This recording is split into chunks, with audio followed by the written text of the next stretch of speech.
কেউ কেউ এমন মন্তব্য করছেন যখন যারা ক্ষমতায় থাকে আপনারা তাদের সঙ্গে তাল মিলিয়ে চলেন। আপনি কি ওই সময় সাবেক প্রধানমন্ত্রী সরকারের শেখ হাসিনার সরকারের এই ৩টা খারাপ নির্বাচন, সীমাহীন দুর্নীতি, এগুলি নিয়ে আসলে কোনো এরকম একটা অবস্থান নিয়েছিলেন যেটা আপনার শক্তি দিয়ে আপনি আসলে নিতে পারতেন? আজকে আপনারা যে অবস্থা দেখেন, এমন কোনো বক্তব্য নাই যে বক্তব্যে শেখ হাসিনার এবং তার ১৪ গোষ্ঠী এই মন্ত্রী পরিষদের আওয়ামী লীগের দুর্নীতি তুলে ধরি নাই। এনসিপি নেতা জনাব হাসনাত আব্দুল্লাহর আহ্বানে সাড়া দিয়ে আপনারা আওয়ামী লীগ নিষিদ্ধের আমলে আন্দোলনে যমুনা ও শাহবাগে গিয়েছিলেন। সেখানে হাত পাকা হাতে অনেককে আমরা দেখেছি।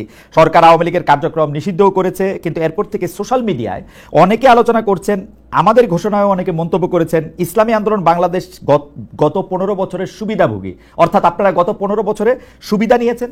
বিএনপি জামাত বর্জন করেছে এমন কিছু স্থানীয় নির্বাচনে আপনারা অংশ নিয়েছেন।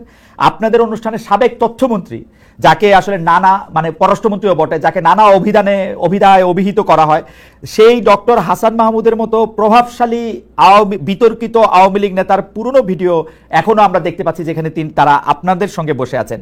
কেউ কেউ এমন মন্তব্য করছেন যখন যারা ক্ষমতায় থাকে আপনারা তাদের সঙ্গে তাল মিলিয়ে চলেন। একটু আপনার মন্তব্য শুনবো। এইটা ভুল বলছেন। যখন যারা ক্ষমতায় থাকে ইসলামী আন্দোলন তাদের সমস্ত সমস্যাগুলি, দুর্নীতিগুলি তুলে ধরে, এইটা বলতে পারেন। আচ্ছা, আপনি কি দেখেছেন সেখানে শুধু হাসান মাহমুদকে, সেখানে কি বুলু সাহেবকে দেখেন নাই? দেখছি, আমার পাশে দেখছি। তা সেটা বললেন না কেন? না, বুলু সাহেবকেও দেখছি। আমার স্বরাষ্ট্রমন্ত্রীর সাথে জি, আপনি বলেন, আপনি শেষ করেন, তারপর বলবো। আমি শেষ করি। আপনার হাসান মাহমুদ সাহেবের সাথে আমার বক্তব্য আমাদেরকে বসতে দেখছেন, কিন্তু তারপরে আমি যখন বক্তব্য দিয়েছি তখন এই বক্তব্য দিয়েছিলাম সেটা তো তুলে ধরলেন না। ওই একই স্টেজ আপনি দেখুন সেই বক্তব্য, যে আপনারা বিএনপি বলছেন আমরা এইটা করছি, আওয়ামী লীগ বলছেন আমরা এইটা করছি, কিন্তু কে কত দুর্নীতি করছেন সেটা তো বললেন না। ওই স্টেজে বক্তৃতা দিয়েছি, আপনি শোনেন সেই বক্তৃতা।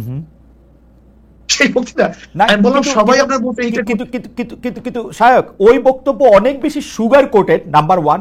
নাম্বার 2 হচ্ছে আপনি বঙ্গবন্ধুকে নিয়ে, শেখ হাসিনা যখন প্রধানমন্ত্রী ছিলেন সেই সময় যে বক্তৃতা করেছেন, এখন কি সেটা রিপিট করতে পারবেন বা রিপিট আপনি করতেছেন? শেখ হাসিনাকে নিয়ে আমি তারই কোনো বক্তৃতা করি। শেখ হাসিনাকে নিয়ে কোনোদিন প্রশংসামূলক, বঙ্গবন্ধুকে নিয়ে, শেখ সাহেবকে নিয়ে কেন বক্তৃতা করেছি, এটা কি এখন করবেন কিনা আবার? 100 বার শোনেন, কেন করবো সেটা আমি বলি। আমি বললাম না আমি কোনো জিনিস রোজাত করি নাই, তো কোনো জিনিস রোজাত করি নাই। ওকে, যখন শেখ সাহেবের মূর্তি টানানো হয়েছিল তখন আমি কি বক্তৃতা করেছিলাম, যে 72 বছর পরে যদি লেনিনের মূর্তি ক্যারিয়ান দিয়ে তুলে সাগরে ফেলে দেয় তাহলে আজকে হোক কালকে হোক এই বুড়িগঙ্গা এই মূর্তিকে ফেলানো হবে। এই বক্তৃতা আমার, আমি শুনছি না, আমি জানি না, এবং সেইটা দেখছি। শেখ সাহেবের নিয়ে যে বক্তৃতা করেছিলাম, এটা কি বলতে চেয়েছি দেখেন, শেখ সাহেবের পরিবার কিন্তু এদেশে আসছে ইসলাম প্রচার করার জন্য। আমার মূল উদ্দেশ্যটা কি ছিল? শেখ সাহেব প্রথম কেন অ্যারেস্ট হয়েছিলেন? হিন্দুদের মাধ্যমে তিনি অ্যারেস্ট হয়েছিলেন মুসলমানদেরকে বাঁচাবার জন্য। আমি কি বলেছিলাম? শেখ সাহেব প্রথম কি রাজনীতি শুরু করেছেন? মুসলিম লীগ, পাকিস্তানের পক্ষে রাজনীতি শুরু করেছিলেন। শেখ সাহেব তিনি এইটা করছেন সেইটা করছেন বলছিলাম কেন? নাস্তিকরা শেখ সাহেবকে ধর্মনিরপেক্ষবাদ, নাস্তিক পন্থী বানাবার চেষ্টা করছিল। আমি আওয়ামী লীগকে তখন স্মরণ করে দিতে চাই, মূল ভুলবেন না, এদের পরিবার ছিল ইসলামের দাওয়াতে, কিন্তু সেখান থেকে ভেঙে যদি তারা নাস্তিকতাবাদ, ধর্মনিরপেক্ষবাদ চাপিয়ে দেয়, তার মানে নিজের সাথে সে আত্মঘাতী করছে। ওই সময় শেখ হাসিনাকেও আপনি তারিফ করেছিলেন ওই একই বক্তব্যে। আপনি একই লাইনে বলেছিলেন যে শেখ হাসিনাও সেই বাবারই উত্তরাধিকার। আমার যতদূর মনে পড়ে, আমি একটু আগে শুনেছি, এবং তিনিও একই রকম ভালো মুসলমান, তিনি ভালো কাজ করছেন।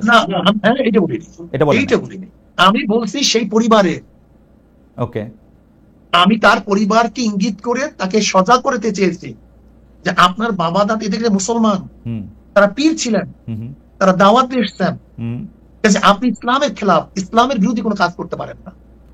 যেরকম কোন ছেলেকে কেউ যদি সতর্ক করায় তখন তার বাপ দাদার কথা বলে, তোমার বাবা এরকম ছিল, দাদা এরকম ছিল, তুমি এই কাজ করতে পারো না। আমার এটি উদ্দেশ্য ছিল। কিন্তু শায়ক, আপনি correct me if I am রং, আপনি কি ওই সময় সাবেক প্রধানমন্ত্রী সরকারের শেখ হাসিনার সরকারের এই 3টা খারাপ নির্বাচন, সীমাহীন দুর্নীতি, এগুলি নিয়ে আসলে কোনো এরকম একটা অবস্থান নিয়েছিলেন যেটা আপনার শক্তি দিয়ে আপনি আসলে নিতে পারতেন? আজকে আপনারা যে অবস্থা দেখেন, এমন কোনো বক্তব্য নাই যে বক্তব্যে শেখ হাসিনার এবং তার 14 গোষ্ঠী এই মন্ত্রী পরিষদের আওয়ামী লীগের দুর্নীতি তুলে ধরি নাই, এমন কোন বক্তব্য সময় ছিল।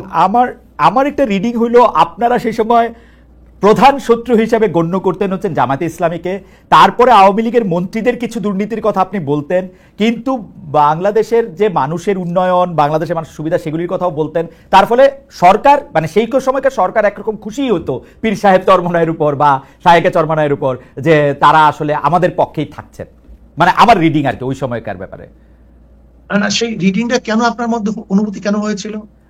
কারণ আপনারা জামায়াতের খুব সমালোচনা করছেন, তারপরে হচ্ছে সরকার প্রধানের সমালোচনা আপনারা সরাসরি করতেছেন না, 2-1 মন্ত্রী বা 2-1টা ঘটনার কথা বলে বলতেছেন। না, আমার মনে হয় আপনার কাছে এটা দৃষ্টিগোচর হয়নি। আমার মনে হয় আচ্ছা ঠিক আছে, আমি আবার চেক করব না, একটা বক্তব্য।